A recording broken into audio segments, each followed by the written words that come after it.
আসসালামু আলাইকুম রহমতুল্লাহি ওবারাকাতু। কাছে এবং দূরে যে যেখানে বসে আজকে আমার এই ভিডিওটি দেখতেছেন, সবাইকে জানাচ্ছি আন্তরিক শুভেচ্ছা ও অভিনন্দন।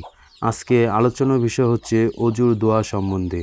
আজকে আমরা এই ভিডিওর মধ্যে শিখব অজুর দোয়া, অজুর শেষে কি দোয়া পড়তে হয় এবং অজু ভাঙার কারণ কয়টি ও কী কী। তাহলে চলুন ভিডিওটি শুরু করি। আর ভিডিওটি শুরু করার আগে আপনার কাছে একটি অনুরোধ, আপনি যদি আমার এই চ্যানেলে নতুন হয়ে থাকেন তাহলে চ্যানেলটিকে সাবস্ক্রাইব করে ভিডিওটি একটি লাইক করে দিবেন। তাহলে চলুন শুরু করি। অজু মুসলমানদের একটি দায়মি সুন্নত, যা রসুল সাল্লাল্লাহু আলাইহি ওয়াসাল্লাম থেকে প্রমাণিত। তিনি সবসময় অজুর অবস্থায় থাকতেন।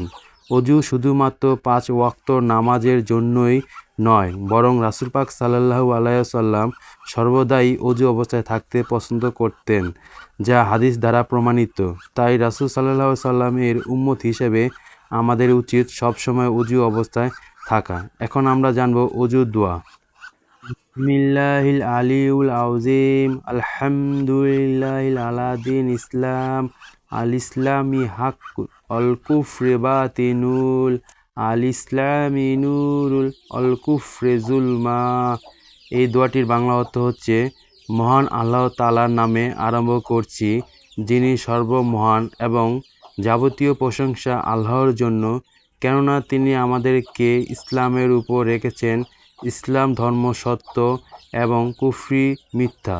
ইসলাম জ্যোতির্ময় এবং কুফরি অন্ধকার স্বরূপ। এখন আমরা জেনে নেব অজুর শেষে কোন দোয়াটি পড়তে হবে।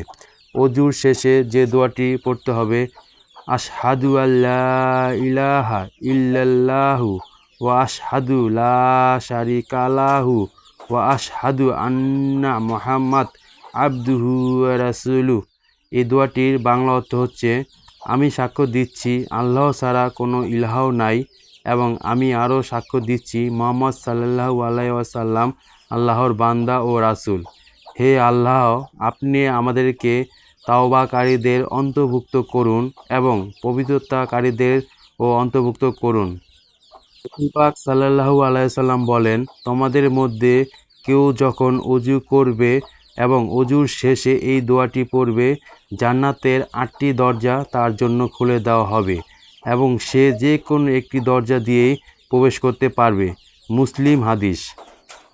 এখন আমরা জেনে নেব অজু ভাঙার কারণ কয়টি ও কী কী। অজু ভাঙার কারণ 7টি।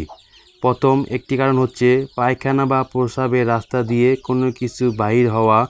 2, শরীরের কোনো জায়গা দিয়ে রক্ত পুষ বাহির হইয়া গড়াইয়া পড়া। 3, মুখ ভরিয়া বমি করা।